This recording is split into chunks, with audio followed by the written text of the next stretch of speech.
Hello, people. My name is David So, and I am the host of the Genius Brain podcast. I am a stand-up comic turned YouTuber, actor, host, and now entrepreneur. I own a matcha store, and I also own a clothing brand. Yes, I do it all. I know it sounds like bullshit, but I'm the type of dude that does whatever his heart desires, and that's why I am the product of this said garbage lifestyle. If you're looking for a podcast that is absolutely about everything and nothing at the same time, you tapped into the right place. Current topics, stupid life stories, and completely unfiltered bullshit from a former youth pastor. Did I mention I was a youth pastor as well? Yes, you can catch Genius Brain on all audio platforms and YouTube. All you have to do is look up Genius Brain, one word, Genius Brain, and me and a bunch of my friends will keep you company on your commute to work, or, you know, when you're just touching yourself to, that's not even a part of the script. What am I reading here? Okay, well, see you guys there. This is awkward.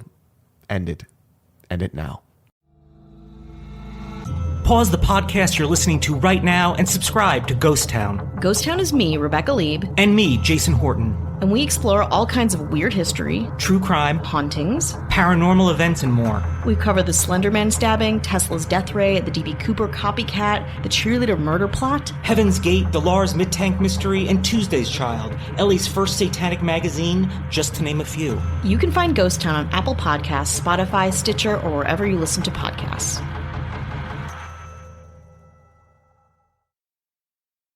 In 1968, a Disney star fades. I'm Jason Horton, and this is Strange Year. 1968 was filled with tragedy, including the assassination of Martin Luther King Jr. and Robert Kennedy. However, the strange end to a child star made 1968 a strange year.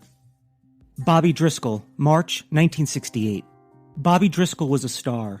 He appeared in Disney films including Song of the South, So Dear to My Heart, Treasure Island, and Melody Time. He voiced Goofy Jr. in 2 animated shorts, and his last role for Disney, which really put him on the map, was the voice for Peter Pan for the 1953 animated film of the same name. He won a juvenile Oscar in 1949 for his roles in the films So Dear to My Heart and The Window. Like many young stars, they age out, and he was dropped by the studio unexpectedly. According to EW.com, Hollywood biographer Mark Elliott states, "When Howard Hughes bought RKO, in effect, he became the owner of Disney Studios. He controlled the money, and he hated Bobby Driscoll. He hated Hollywood kids. He thought they were precocious, weren't real, and incredibly annoying. He didn't want Bobby Driscoll to be with Disney anymore." Bobby Driscoll found some acting work post-Disney stardom, but he also found heroin in high school. He had 2 sons and a short-lived marriage and trouble with the law. In 1961, he was sentenced for his drug addiction and was sent to the Narcotic Rehabilitation Center of the California Institution for Men in Chino, California. Attempting to find acting work after that was difficult. Bobby Driscoll then makes his way to New York, right after a word from today's sponsor. Today's episode is sponsored by Best Fiends.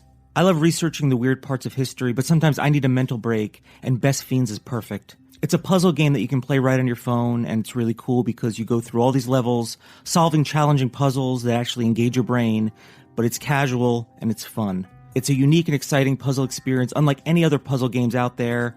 And like I said, it's casual, anyone can play. It's made for adults, but it's fun for everyone. Best Fiends updates the game monthly with new levels and events, so it never gets old.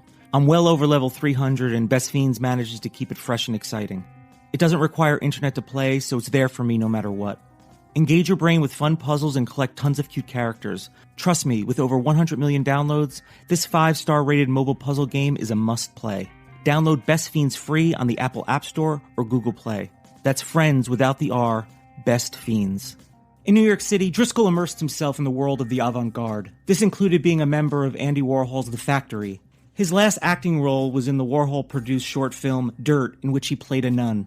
On March 30th, 1968, 2 boys playing in an abandoned East Village apartment found Driscoll dead on a cot in one of the rooms with nothing but 2 beer bottles and scattered religious pamphlets. It was determined that Driscoll had died from a heart attack. This was caused by a hardening of the arteries due to his longtime drug abuse. Driscoll had no ID on him when he was found, and there was no way to identify him. Driscoll was buried in an unmarked grave in Potter's Field on Hart Island in the Bronx. In 1969, his mother was hoping to reconnect with Bobby with help from Disney Studios. His body was tracked down and confirmed by a fingerprint match provided by the NYPD. The public did not know of his death until it was revealed in 1972, where it was made known by reporters in conjunction with Song of the South being re-released in theaters. I want to thank EW.com, Disney.fandom.com, ClassicCinemaCorner.wordpress.com, and the LA Times. Thank you so much for listening, and I'll be back next time with another episode of Strange Year.